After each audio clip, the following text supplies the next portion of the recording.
Mikey and Rinne stay in. Oh yeah. Okay, ready? Hi everybody, welcome to Mikey and Rinne Stay In. I'm Mikey. And I'm Rinne. And this is episode number 4. Quattro. You're right. E40. It's E40's tequila brand. E40 is a rapper from the Bay Area. I don't know if you know who he is, but he's wonderful. And Can his he name sponsor us? Oh, God, I love that. That'd be so awesome. Come on, baby brother. But his name is E40, and then he has a tequila company called E40, which means E40 in Spanish. Amazing. Wonderful. Yeah, so episode number 4. Last episode was kind of a hard one. Yeah. Yeah. Oh, that's pretty gnarly. Kind of the least happy one, but I mean the most real, I'd say, on some level. Mm-hmm. Yeah. Yeah, it's good to be back. Good to be back. We're going to be doing some signature segments again. Fun times, laughy stuff, all the funs. Also, for those on camera, on YouTube, we've got Abby back here. This is our little dog. She's in her little cave, but she's on the table behind us because we can't not have Abby on the show. So she's laying back here. For those of you on the podcast, we'll tell you how cute she is at every moment. Right now, she's thoroughly unimpressed. oh, thoroughly unimpressed, but she's super cute. She's like she's at level 18 cuteness. Yeah. Cute factor. Sure. So what's been going on with us? Tell me about you. Things are pretty good. Yeah? Yeah, I've been feeling good. I'm feeling hopeful. The sun's coming out in Portland. Sun is coming out in Portland. Let's talk about the weather. Let's talk about the weather. Least favorite topic of all time. My and my family's favorite topic. Wow, it's so boring. Oh my God, we love talking about the weather. I was like, is it going to be sunny today? Is it going to be cloudy? Is it going to be cloudy? Oh, I don't know how my feelings are going to go. I think being from upstate New York, and by upstate New York I mean central New York, where you're under a gray cloud for basically 9 to 10 months of the year, you just can't really talk about the weather because it's literally all you would talk about. Yeah, sure. Is how shitty the weather is. Right, and you're like, yeah, how do I get this gun out of my mouth? The answer is you don't. You just Right. leave it in your mouth the entire winter. And so I find it really precious when people in Portland talk about the weather because it's, for the most part, temperate. Right. Yes, it's gray. Yes, it rains. But, like, whatever. You don't have a snow mound out in front of Shop City that's, like, 18 feet tall and gray and brown Shop for City. 7 months of the year. Right. So yeah, shut totally. up about it. Shut up. Yeah, I know. Portland is... Well, the West Coast in general. I mean, Portland, yeah, it rains, and that's like a thing. But it's just not... I grew up in Colorado where it's like sunny 300 and X days a year or whatever. But it also snows, and I don't know. So I just need to shut the fuck up about it. Yeah, that'd be good. I got a little seasonal something this year. That wasn't great, and it was like... I don't know. I couldn't find my way out of it. Yeah. And I was just like, we need to go on more beach trips or something. Or I just need to get one of those little sun lamps where I can sit in a corner and just get like my vitamin D through That a... sounds less expensive. Let's do that. Last episode we talked about... So first couple episodes, I don't know how canonical we want these to be or whatever. Like I don't know how, so if you could pop in at any episode. So the first couple episodes of the show were about our pregnancy or Rinne's pregnancy and our we're going to become parents or whatever. And that was kind of like the week 10 and 11 of her pregnancy. And then she had a miscarriage and we talked about that last week. And so now we're kind of like, now we're back to the fun times. Now we're back to the, We should talk much more about that. Yeah, we should. Everybody wants to hear about that. Cue the Keith Sweat music. Maybe LSG. Levert Sweat. Yes. Ooh, yes. la la. The barge, maybe. Ooh, but yeah. I like where you're going with this. Between the sheets. I think that was actually Isley Brothers, but that's okay. So, yeah, but now we're back kind of like we're trying. And yeah, we're not going to talk too much about it. It's okay. This show is more... For us, for me because I'm an extrovert, for both of us because we're kind of narcissistic on some level, and D, or whatever, I don't know if I was using numbers, and Blue, the other reason is that the world needs us. Wow, yeah. They need our voices and faces in their ears. God, for sure. All their head holes. I don't know what the world's going to do without us, yeah, so... That's true. We're living in Trump's You're America welcome. now. You're welcome. We're living in Trump's America. We need all the fucking happiness we can get. So we're going to shovel it on. So yeah, so that's where we're at now. So what we're gonna do is we're gonna do like a reformatted version of what we were doing before. So we kind of had like 4 things we were doing. One of our things was eating the baby, right? Right. So this was on the internet and on probably books, analog internet. Was you could go on and you could say, my baby is currently, or I am currently 10 weeks pregnant, and they would tell you the kind of food that your baby was the size of. Right. Which we always thought was super weird because it made me want to eat the baby. Right. So it's like, oh, my baby's the size of an avocado. I'm making fucking whack-a-mole. But so now we don't have a baby right now, but so we're eating, Rinne's eating for the baby. I'm trying to not eat bad things and not drink as much so that we can have a baby. Make our vessels perfect. So, well, first of all, so the people at home, you can't quite see this, but YouTube, we've got this this green smoothie. Yeah. Tell us about the green smoothie, Corinne. Well, we are really fortunate in Portland to live in like one of the most verdant places, Humble brag. arguably, in the country. Word. I know, I'm a big Portland cheerleader. I really like it here. Bring it on. Sponsor the show, Portland. Fucking step up. And so I don't typically get to go to this downtown farmers market because I work on Saturdays, but I had a couple of cancellations, and so I got to saunter with Mikey through this, like, it's like Fern Gully. It's so incredible what our farmers here and in the surrounding areas do and grow. It's unbelievable what we see. Totally.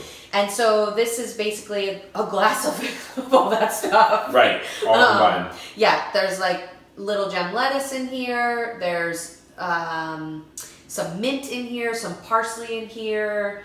There's a little bit of dandelion green in here. Yeah. And then, oh my gosh, that pink thing that's right in front of my I've got my green drink, and then I've got this other thing. It's this company called, I don't know how you pronounce it, A-Milk maybe? A milk?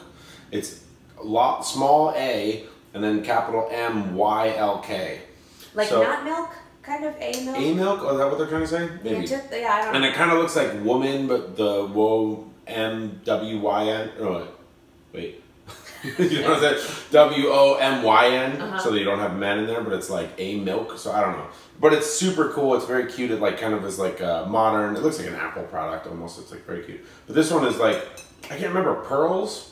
Yeah, there's pearls. It's like ground up pearls. I don't know. It seems so fucking fancy. I felt like Kanye buying this. I was like, seriously, I'm gonna drink my pearls, bitch. There's a little bit of that in here because I don't particularly want to smoothie it up. Yeah. So anyway, so that's like part of being nice to ourselves. Yeah, things. Green drinks. Rinne's having a kombucha. Oh, there's also some reishi mushroom cordyceps, like nice kind of immune system tonics in there, and then some collagen in there too. Nice. This will be our recipe for the week. I'll put this up in the show notes and stuff. That'd be fun. So you can make it yourself. Just throw it all in the blender, blast away. Yeah, and you can omit and add kind of whatever you want. I feel like green smoothies are very forgiving. As long as you have like some lemon juice and like some coconut water to sweeten it a little bit, you can kind of put whatever you want in there. Quick check-in, Avi, what do you think? Yep. Still really impressed. YouTube, you probably can't even see her. People, she's like tiny. Her little snout is the only thing hanging out. Let's lift this up real quick. Hello. Goodbye. They're dead animals. Dogs are dead animals. Yeah, especially dachshunds. I'm a dead animal. Yeah, you are. I just kind of want to be in there at all moments. Yeah, crawl into your asshole. So, and especially dachshunds, I feel like they want to ferret away or kill rats, I think is their thing. Sure. Yeah. Historically, yeah. Yeah. Okay, so let's jump into a segment. Okay. Okay, so first.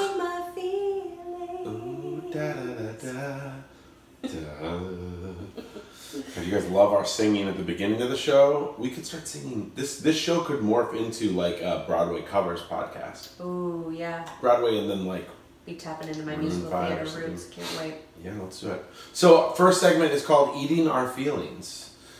This is kind of replacing the hungriest moment of the week or whatever. And then also eating the baby. So it's kind of like a merge of two of our old segments. We only had 3 episodes, so saying old is kind of like shut the F up. Yeah. Edited. But so this one we're going to talk about like what have we been eating lately that makes us feel better. Yeah. Yeah. Do you want to go first or me go first? I'll go first. Okay. So last night, well, and oftentimes on Sundays, I have been making my grandma's sauce. We've been making pasta, and I make my grandma's meatballs too. And we had a couple friends over last night, which was super fun.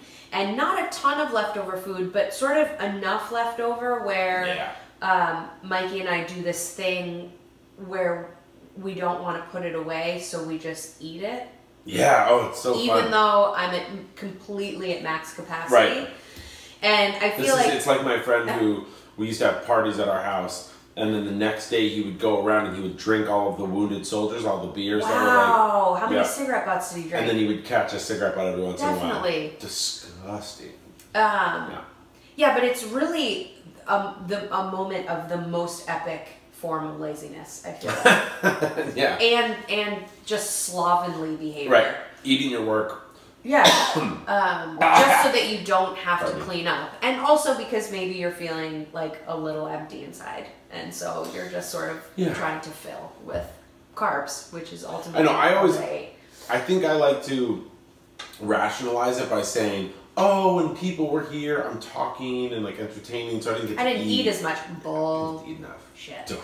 I ate the entire day. Oh yeah, got home from work. Right. And then as soon as I got home from work, commenced cooking, but mostly eating. So eating your feelings, eating dinner and then eating while cleaning up. Yeah. So I had like twice the amount of pasta, twice the amount of bread, twice the amount of meatballs, twice the amount of sauce. And then just grated locatelli cheese. Right.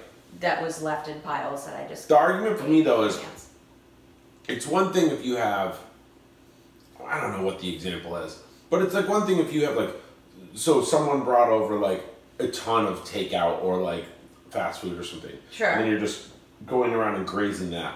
But like, I'm making a lot of gross noises on the microphone right now. You really You're are. welcome, ear holes.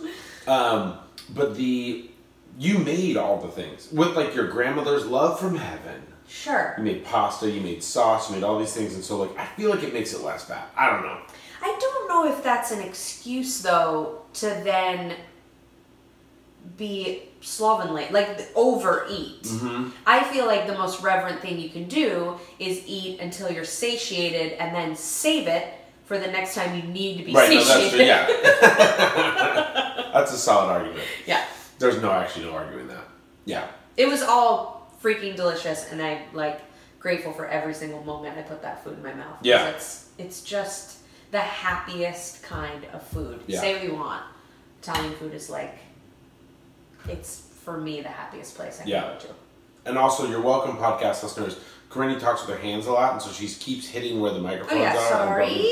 So you can hear all the bassy booms. That's her. So you're welcome. Okay, that's a good eating your feelings moment.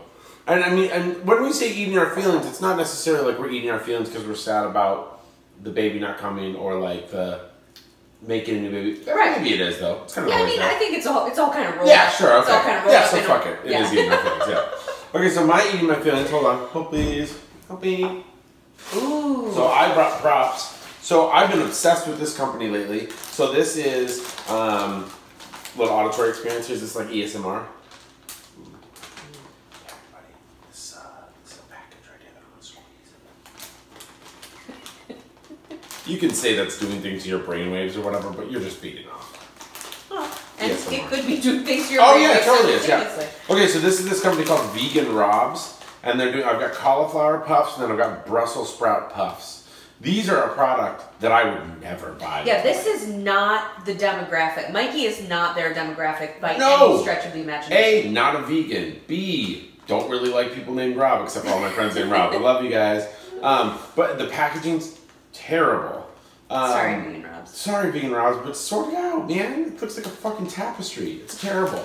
But the product is so good. I'm also Really like, good. I love cheese. I love meat. I love all the things. I don't really particularly, like, I'm not going to buy Cheetos or something, but I'll buy, like, the nice version of Cheetos. But these are made out of vegetables, crunchy, super crunchy, and then they're all vegan. And they're super delicious. delicious. Really good. What do they? Is it nutritional yeast or like what's the thing that they put in it? It is nutritional yeast or some of that. Yep. Makes it kind of there's organic tangy or inulin. There's also Bacillus coagulans. There's lots of fun stuff. But yeah, it's mostly like it's sorghum flour. I don't know. They're super good. They have them at grocery outlets, so they're wicked cheap. Yeah. Anyways, don't ignore them. I saw them at Wegmans when we were out on the East Coast. Nice. Shout out. East Coast family, get them.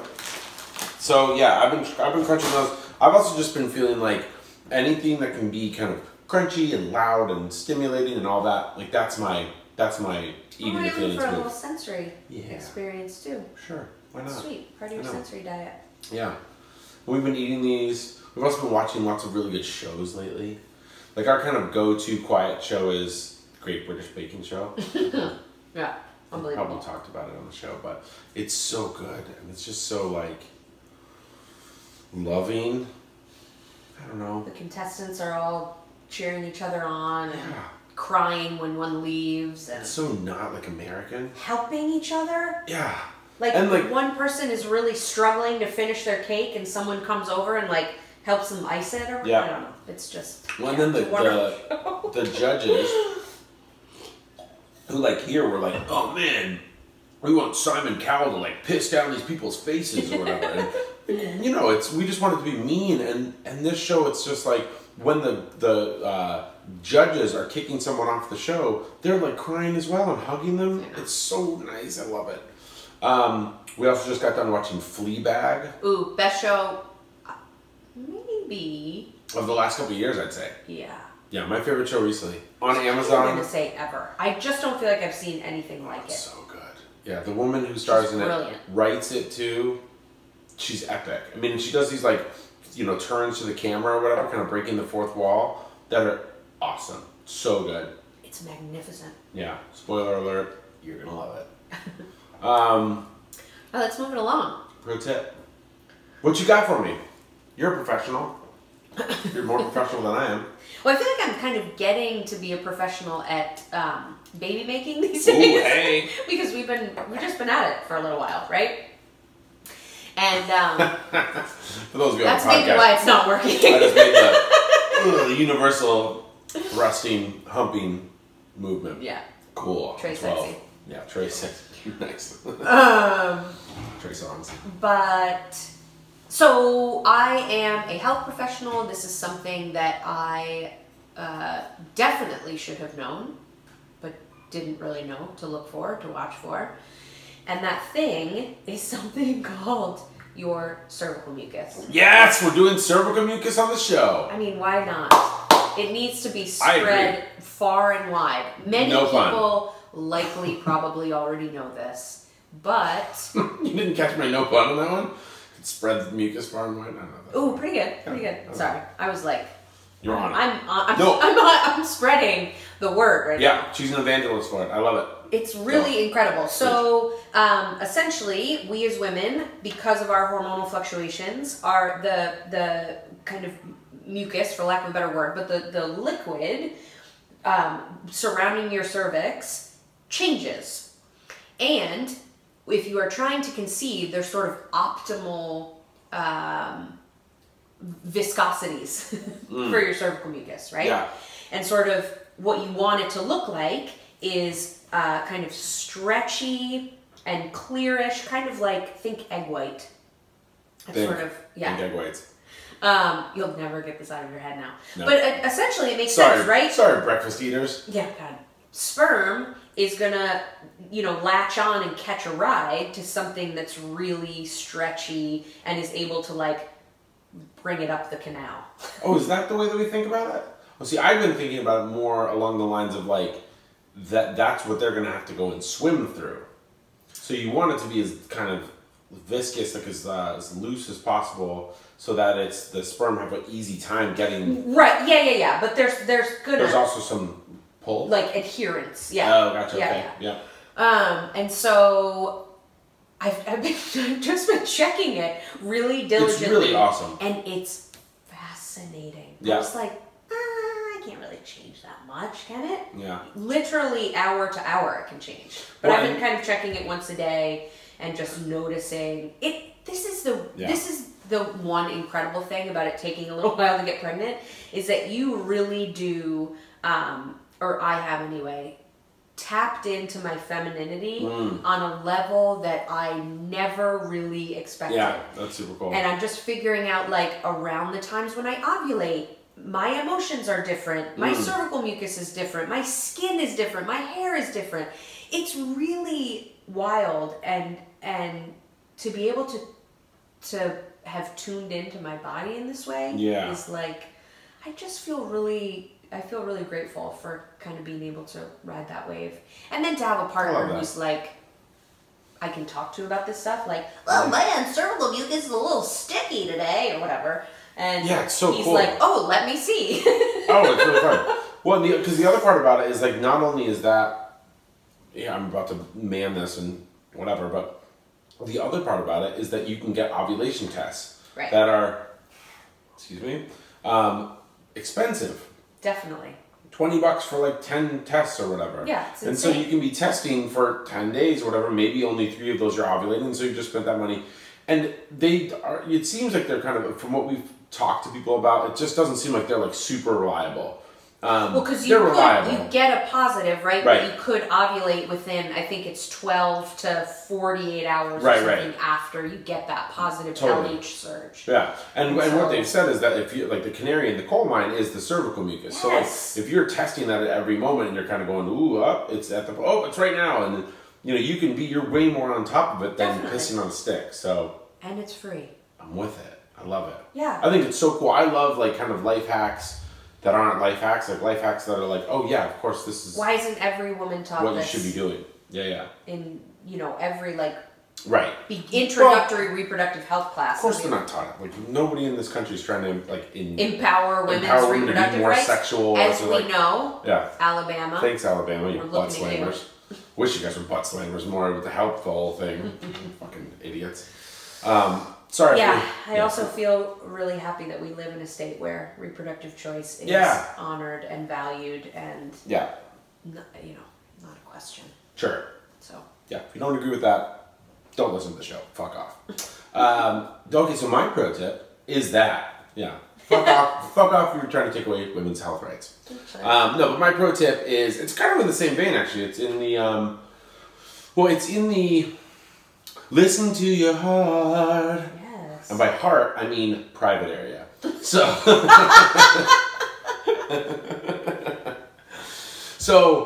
Corinne and I, not to be too TMI for people or whatever, but we are horn dogs at different times of the day. Oh, you're going there. Good for you. Going there. Wow, we're really so doing it I'm today. a morn dog, as I like to call it. Nice. That's a morning horn dog. And Corinne is an eve dog. I don't know. There's no good one. I don't have it. But you have to just listen to it, right? So like, I think that a lot of people that I've talked to, they're like, people are like, oh, you guys are trying or you're practicing or whatever. Like, there's all the kind of funny ways to say that you're trying for a baby. And a lot of people are like, oh, it's so fun. And I've also had like an equal amount of people say, it's a chore. It becomes a chore, right? Sure. And that's such a bummer. Such a bummer. And I get it when, like, I had a Lyft driver the other day who told me that he and his wife had tried to get pregnant or tried to have a baby for 11 years. Oh, wow. Then had 4 miscarriages. Wow. Then had 4 babies. Individual pregnancies or whatever, no twins. So if you're doing the math on that, I mean, that's at least 15 or 16 years of trying. And it's unbelievable. And 11 years with literally nothing, no pregnancies. Yeah. And I don't understand how you do that. I don't understand how you, like, keep your minds on straight. I don't get it. But I just think one of the key things is, like, dude, just follow the path. Yeah. Whatever it is that you need to kind of get you to a place where it can stay fun, it can stay light, and it can stay cool. And, like, we've done pretty well at it. I mean, like, we kind of consciously decided at the beginning of trying to have a baby, we're like, if we can have a baby, great. If we can't have a baby, great. Like, we're going to try to, like, hold that mindset. And I think we've done a pretty good job of staying there. Like, we've kind of, like, kept it as low stress as possible. Obviously, having a miscarriage was the saddest shit either of us have ever been through. and scary and all those things. But I think the rebound from it, we've been doing really great. And so my thing is, you know, when you're in the bone zone, just do it. You're feeling good, do it. And like, don't fight about it. Just like, it's fun, it's cool. At the end of the day, you're trying to do something really awesome together. And also, like, the way to get there is to have sex with each other. That's fun. Right. Sex is super fun. Right. Yep. Do you feel like the miscarriage was the saddest thing you've ever been through? Yeah. Wow. Yep. Yeah. Izzy, our dog dying, was really sad, I must say. I had both of my grandmothers and then our old dog die within like a month of each other, basically, all within a month. And I loved my grandmothers. They were really, really wonderful people. But I was not with them every day and like all that sort of stuff. And so my dog dying was really, really hard. This was, well, it was a sadness and then a fear at the same time too. Because I was like, I don't know. I've never seen you in a hospital before. I've never seen you bleed so much. All the things. I didn't know if you were going to die or not. Right. So I think it was all those things combined. It was also like, my grandmas were in their 90s. Yeah. Our dog was old. And you could kind of temper into it. Like, this was instant. It was like we are floating on cloud 9. I have a pregnant wife. We're going to have a baby. That's amazing. And then within 10 seconds, found out that the baby wasn't alive. And it was the biggest variance from super happy to super sad that I've ever gone through. Wasn't that it maybe? Because I don't know that I can say it was the saddest thing I've ever been through, but I think you're right in that it was the biggest gap from feeling happy crazy to pretty distraught. Yeah, no, I don't know. That one, it caught me. Yeah. It caught me. And it also just like, I don't know, it made me, I don't know. There was just so many kind of emotions tied up around it. There was so many different things. And then there was also this kind of like, I don't know. We were going to be surprising our families about it. Right. So we had these surprises planned. We were going to be going to New York. We were going to be having my family come out here. Right. That part for me was like, oh man, I'm like, no one knew that we were trying. So it was going to be this like big, awesome, that, there was a lot of layers to it. Yeah. So yeah. Sure. Yeah. I think we've got one more say. Yeah, this is our classic one. Bindle of the week. So Bindle being the thing that's on a broomstick behind the classic, probably problematic version of a homeless person, but like a hobo that was riding the rails. Right. And they have the little stick. That little handkerchief on the back was called a bindle. So, bindling. What are we saving money on right now? Well, I must admit, I just haven't really been spending money, and so that's good. I kind of think that's my bindle. I mean, I've got my Old Navy jumper on here. From how long ago did I get this? I don't know the answer to that, but years. My answer would be years. Yeah, that's my answer. Years. I'm right. Yeah, I don't know. I just haven't been. I think we've really been trying to tighten up the purse strings as a family. So yeah, sure. I have nothing of value to say right now. Cool. Except that. Well, you kind of stole mine a little bit. So my bindle, we kind of worked on this thing like for years, and I think a lot of people do it. But it's like if you it's like the Marie Kondo thing. But like if you go into your closet and like you have something in your closet you haven't worn for like a full calendar year, it's got to go. I've just been looking at it like, oh, I haven't even seen this before. And so I've been like this shirt that I'm wearing right now. Friend. Yeah, this is like a 10-year-old shirt. Yeah. Old Navy. And I think it looks God, we probably got these fly as fuck. at the same time. Oh yeah, we probably did. No, I've just been trying to kind of like amnesia, like memento my clothes and just say like, oh, I don't even remember this. And then just put it back on and not give it away and just not buy anything new. Yeah. Yep. Great, guys. Wow. Hope you tuned in for this one. Yeah. To the brain trust here. Seriously. We're solving all the world's problems on Mikey and Rinne Stay In. What privileged assholes. Yeah. Let's don't spend money. Shut up. Right. You too. Oh yeah, totally. Yeah. So boring. Don't listen to the show, everybody. Next week, find something else. Joe Rogan has a great program of her. He talks about Krav Maga and I don't know. Yeah. I don't know. I feel like I watched or listened to his show and I feel like at some point he's just going to say something so rapey. Can't do it. Anyways, but so like us on iTunes, subscribe on YouTube, all the things. I don't know. if you're supposed to have to say those things. I'm not sure. But we're glad you guys are listening. If you are, we're going to keep doing this because we're pumped. We like to hang out with each other and talk about things. And hope that you guys like it too. So, we'll be back next week. I'm Mikey. And I'm Rinne. And tonight, we're going to stay in scene.